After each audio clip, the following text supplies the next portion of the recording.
চোখের পানি ফেলছে, সিয়াম লিখছিল, দিঘি সহ সবাই। দর্শকদেরকে আমি হাত জোর করে আমি বিনীতভাবে আমার ভালোবাসা প্রকাশ করছি।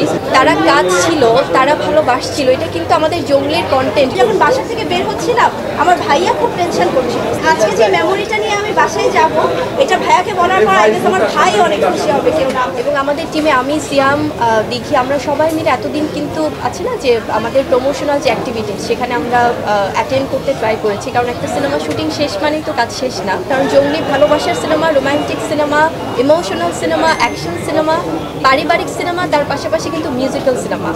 সো এই সিনেমাটা নিয়ে আমাদের এতদিনের একটা জার্নি, সেটা আজকে প্রতিফলন আমরা দেখতে পাচ্ছি, যেটার জন্য আমরা অধীর আগ্রহে ওয়েট করছিলাম যে দর্শকদের প্রতিক্রিয়া কী হয়।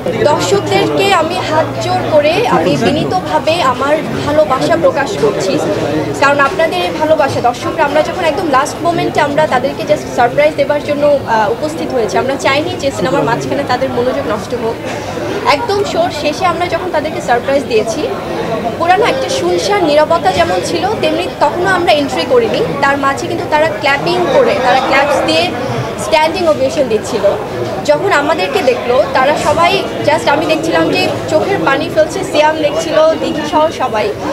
এই যে তারা কাজ ছিল, তারা ভালোবাসছিল, এটা কিন্তু আমাদের জঙ্গলের কন্টেন্ট, জঙ্গলের গল্পের সাথে তাদের ওতপ্রোতভাবে আসলে মিলেমিশে একাকার হয়ে যাওয়া।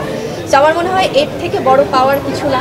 আপনারাই দেখেছেন, আপনারাই বিচার করবেন, আপনারাই দর্শকদের প্রতিক্রিয়া নিচ্ছেন। যখন বাসা থেকে বের হচ্ছিলাম আমার ভাইয়া খুব টেনশন করছিল, সে মানে খুব বেশি আমার সিনেমা মুভি দেখে না, সে খুব একটা সিনেমা প্রেমী না, সে খুব বেশি টেনশন করছিল যে ঈদের দিন যাচ্ছিস, সবাইকে বাসায় রেখে কী হবে ওখানে, তুই ভালো মতো করে আয়।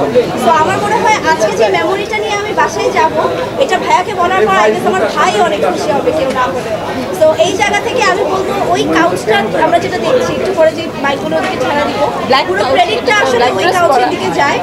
আজকে আমাকে যদি ভালো লেগে থাকে, আমার ক্যারেক্টার ভালো লেগে থাকে, ইচ অ্যান্ড এভরিথিং পুরো আসলে ওই কাউচটার উপর আমি এই জিনিসটা দিব। আর স্পেশাল থ্যাঙ্কস টু রাহিম ভাই, আমার মনে হয় সে আমাকে যদি আসলে পুশ না করতো এই ক্যারেক্টারটার জন্য, কখনোই হয়তো আমার করা হতো না, কিংবা এইভাবে আমি আসলে আনতেও পারতাম না।